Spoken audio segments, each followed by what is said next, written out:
everyone, this is Learn with Philology. I am Himanshi, and with this one video, let's wrap up the year 2023 because today we are discussing the December monthly affairs. Of course, सारी चीजें हम category wise format में discuss करेंगे और इस महीने का video थोड़ा लेट भी हो गया क्योंकि मैं टॉप 50 MCQs ऑफ 2023 में बिजी थी। तो अगर आपने वो वीडियो नहीं देखा है तो इसे जरूर देखिए।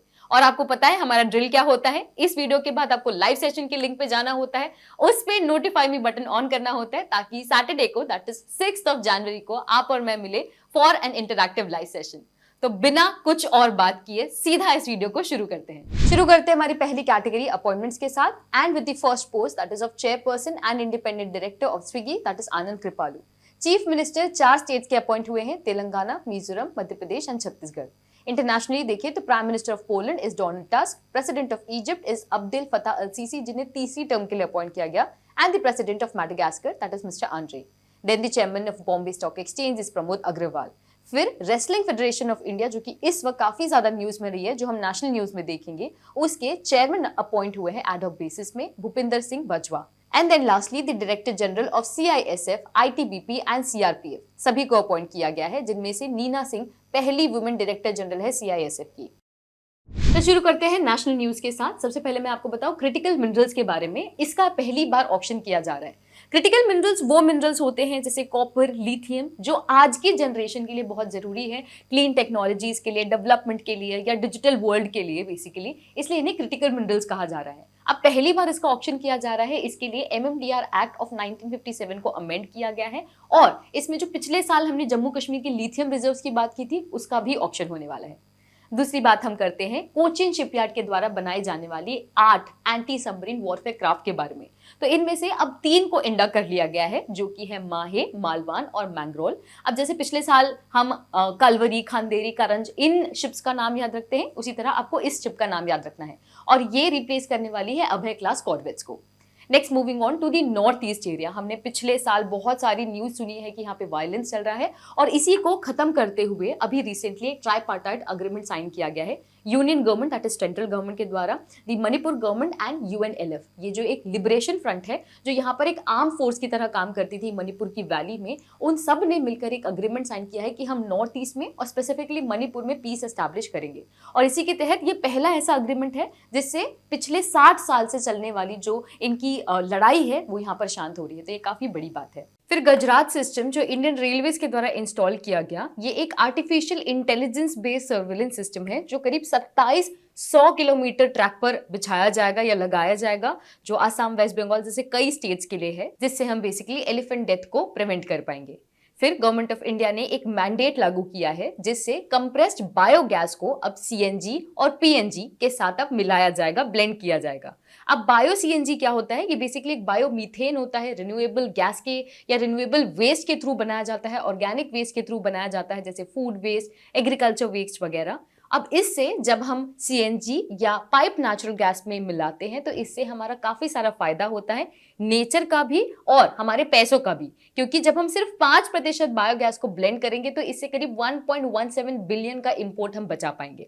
तो ये अभी के लिए वॉलंटरी बेसिस में है इसकी ब्लेंडिंग फाइनेंशियल ईयर 2025 तक, उसके बाद इसे मैंडेटरी किया जाएगा।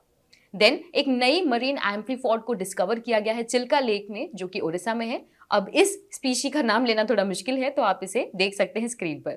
अब क्योंकि रिसेंटली राम टेम्पल का कंसेक्रेशन होने वाला है अयोध्या में, इसलिए recently prime minister Modi ji ने महर्षि वाल्मीकि इंटरनेशनल एयरपोर्ट को इनॉग्रेट किया है। तो इसकी लोकेशन और इसके बारे में भी आपको पता होना चाहिए।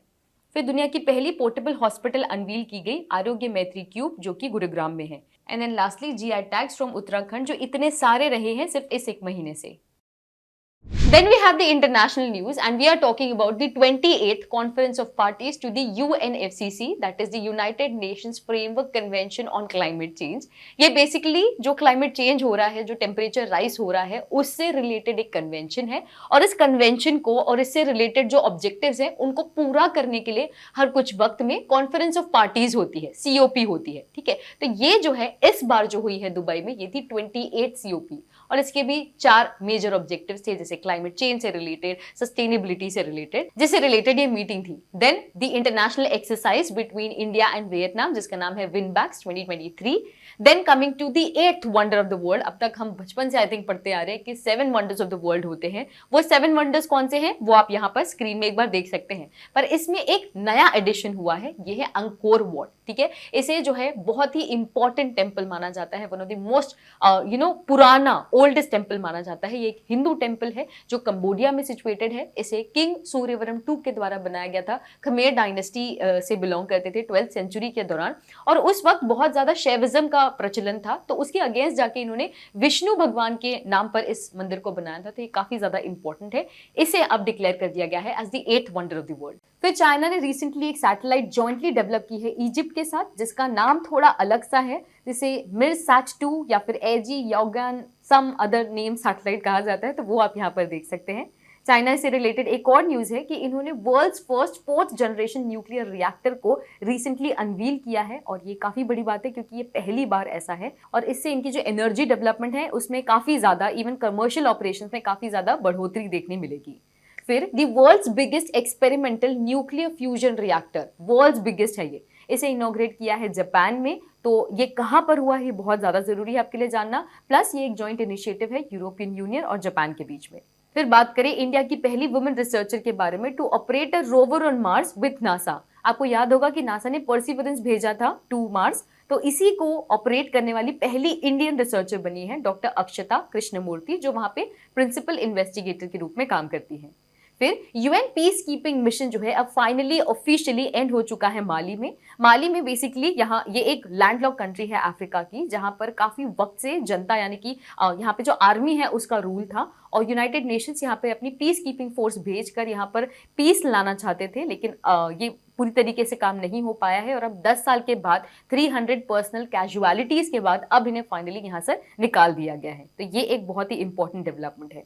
फिर 2 फैक्ट्स मैं आपको बताना चाहूंगी, जैसे चाइना का बेल्ट एंड रोड प्रोजेक्ट जो है, इससे G7 की इकलौती कंट्री इटली इसका हिस्सा थी, जो अब विड्रॉ कर चुकी है। और ओपेक यानी कि जो organisation for petroleum exporting countries है, उसकी भी एक कंट्री अंगोला ने यहां से डिपार्ट करने की बात अनाउंस कर दी है।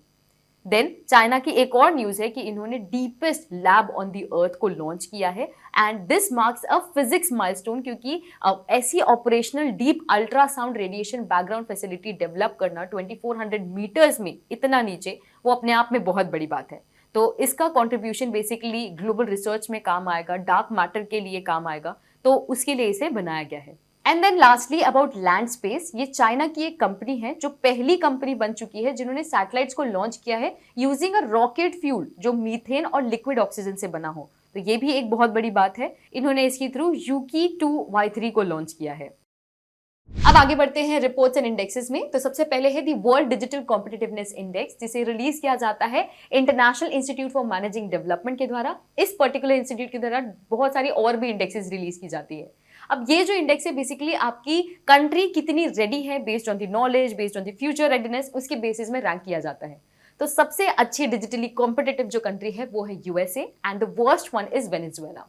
Next is the QS university ranking, जहां टॉप 100 की यूनिवर्सिटीज में अगर आप देखें, वैसे ही इसका सस्टेनेबिलिटी वर्जन है, इसमें किसी भी इंडियन यूनिवर्सिटी का नाम आपको यहाँ पे नहीं मिलेगा, पर जो बेस्ट यूनिवर्सिटी है वो है द यूनिवर्सिटी ऑफ टोरंटो, जो कि कनाडा की है। Then the Mercer's quality of living index, इसमें बेसिकली जो भी लोग अब्रॉड में रहते हैं उनकी फैमिली और उनका कैसा रहना होता है बाहर, उसके बेसिस में जो सिटीज हैं उन्हें रैंक किया गया है। इसमें बेस्ट सिटी जो है वो है वियना, और बेस्ट इंडियन सिटी आप देखिए तो वो है Hyderabad. Then let's also look at the NCRB data, which is about crimes in India. Basically ये सबसे comprehensive data देता है हमें related to crime, और सारे स्टेट्स और सारी यूटीज की सारी डेटा ये कलेक्ट करते हैं। तो इसके अकॉर्डिंग सेफेस्ट सिटी है कोलकाता, मोस्ट अनसेफ है दिल्ली और हरियाणा, और अगर डेटा की बात करें तो करीब 5 lakh cases against women register हुए हैं पिछले साल। 60,000 कॉग्निजेबल क्राइम्स हैं। There has been a decline in the registration of cases, but करीब 2 लाख सुसाइड रिपोर्ट हुए हैं 2022 में, जिसमें सबसे ज्यादा रजिस्टर हुए हैं महाराष्ट्र एंड देन तमिलनाडु से। And the report also talks about increase in crime against children in comparison to 2021. Sports category की शुरुआत करें तो हम बात कर रहे हैं international shooting sport federation world cup के बारे में, जो कि हुआ दोहा कतर में। अब मेंस 25 का वायरल पिस्टल का जो इवेंट है, इसमें हम देखें तो पहली बार है कि इस वर्ल्ड कप फाइनल में इंडिया ने कोई मेडल जीता है। भले ही वो ब्रॉन्ज था जो अनीश भानवाला ने जीता, बट ये पहला था। विनर यहाँ पे थी Germany. Then about Vaishali Ramesh Babu, जो कि इंडिया की 84th चेस ग्रैंड मास्टर बनी है। This is very important because she is the third Indian female after Koneru Humpy and Harika Dronavalli to have a grand master title. फिर है इंटरनेशनल टेनिस फेडरेशन, जो कि कालबर्गी कर्नाटका में हुआ था। यहाँ अलग अलग कैटेगरीज है, जैसे मेंस सिंगल और मेंस डबल का टाइटल इंडिया ने जीता है मेंस सिंगल का category. Then 111th Davis Cup, ये भी बहुत ही इंपॉर्टेंट है। सीधा सवाल ये आ सकता है कि ये डेविस कप किस से रिलेटेड है, तो ये टेनिस से रिलेटेड है। इसमें भी अगर आप देखें तो विनर है Italy, runner up was Australia and this marks Italy second Davis cup. फिर बात करें बैडमिंटन वर्ल्ड फेडरेशन के बारे में, जो कि चाइना में हुआ। इसमें भी ढेर सारी कैटेगरीज है, men's double, men's single, women single, double. पर इसमें आपको ध्यान देना है मेंस डबल में, जहां इंडिया रनर अप रहा सात्विक सैराज रंकी रेड्डी एंड चिराग शेट्टी के डुओ ने। फिर है मेंस नेशनल हॉकी चैंपियनशिप, जो कि हुई चेन्नई तमिलनाडु में। और यहाँ क्योंकि नेशनल हम बात करें तो स्टेट्स के बीच में ही होता है, जहां विनर है Punjab, runner up was Haryana and this was Punjab 4th title as of now. फिर आपने शायद सचिन तेंदुलकर की नंबर 10 जर्सी याद रखी हो अब तक, जो उसी नंबर से रिटायर किए थे 2017 में। अब इसी बात को रीइटरेट करते हुए एमएस धोनी की जो आइकॉनिक नंबर 7 जर्नी है, उसे भी अब रिटायर करने का डिसीजन लिया गया है, यानी कि अब कोई भी प्लेयर नंबर 7 की जर्सी के साथ नहीं खेलेगा। Then let's talk about the national sports awards of 2023। बहुत सारे अवार्ड्स हैं। Major Dhyan Chand Khel Ratna award, the Arjuna award, the Dronacharya award for outstanding coaches, then the Dhyan Chand award for lifetime achievement award. फिर है मौलाना अब्दुल कलाम आजाद ट्रॉफी भी। तो ये सारे के सारे अवार्ड्स किसे मिले हैं, कौन से स्पोर्ट्स से रिलेटेड है, सारे बहुत इंपॉर्टेंट है। And then lastly let's talk about the wrestling federation of India, which is a really sad event for all of us, क्योंकि इस बात को इतनी तवज्जो नहीं दी जा रही है नेशनल मीडिया के द्वारा, और इस वजह से हमारे जितने प्लेयर्स हैं वो धीरे धीरे रिटायर कर रहे हैं और अपने मेडल्स को यहाँ पर सबमिट कर रहे हैं। जिसमें से एक खबर साक्षी मलिक की भी आई थी कि वो अब रिटायर कर चुकी हैं after the election of the new WFI chief. तो ये एक काफी इंपॉर्टेंट बात है। इससे रिलेटेड जितने भी डेवलपमेंट्स होते हैं, इस बॉडी से रिलेटेड जितना भी डेटा है, जितने फैक्ट्स हैं, वो भी हमें पता होने चाहिए। Now let's begin with the awards and honors, starting with the ISRO scientist Dr. V.R. Lathithambika being honored with the Chevalier Award, जो कि एक्चुअली हाईएस्ट सिविलियन अवार्ड है फ्रांस का।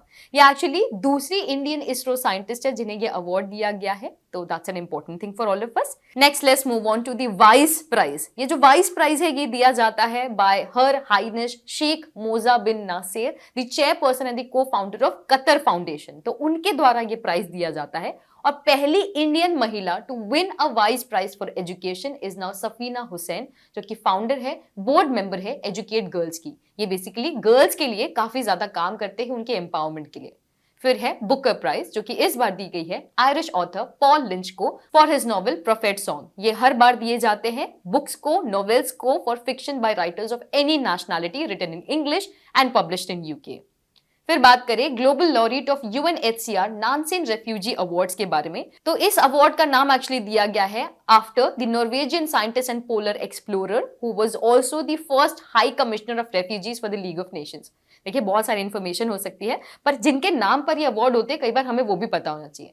इस बार ये दिया गया है अब्दुल्लाही मिरी को, जो कि एक फॉर्मर रेफ्यूजी रह चुके हैं सोमालिया के। Time magazine's 2023 person of the year इस बार दिया गया है singer songwriter Taylor Swift को, and she has become the first person to be recognised for her achievements in the field of arts. Also ये पहली महिला बनी है जो पर्सन ऑफ द ईयर का जो कवर होता है उसमें नॉमिनेट होने वाली सिंस 1927, तो ये दूसरी बार कवर में आ चुकी है। फिर है लास्टली द न्योलहोम प्राइज फॉर एजुकेशन। ये इस बार दिया गया है सविता लड्डाके को, जो कि प्रोफेसर है होमी भाभा सेंटर की। इन्हें यह अवार्ड दिया गया है for her contribution in the field of chemistry.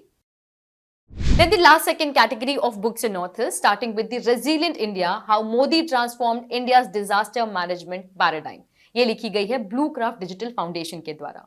Then India's Moment, Changing Power Equations Around the World, written by Mohan Kumar. Thread by Thread, The S. Kumar Story by Satya Saral. Pranab My Father by Sharmishtha Mukherjee, जो कि mister Pranab Mukherjee की बेटी है।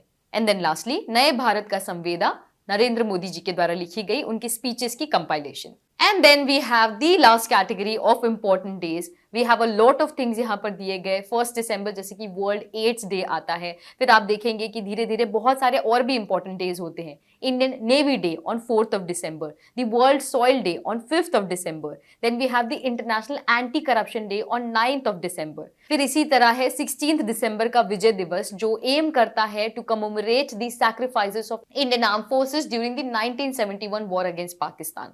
फिर है Goa liberation day. तो ऐसे state days भी कई बार इंपॉर्टेंट होते हैं. National mathematics day on 22nd of December, and in similar fashion we also have the good governance day on 25th of December on the birth anniversary of Atal Bihari Vajpayee ji.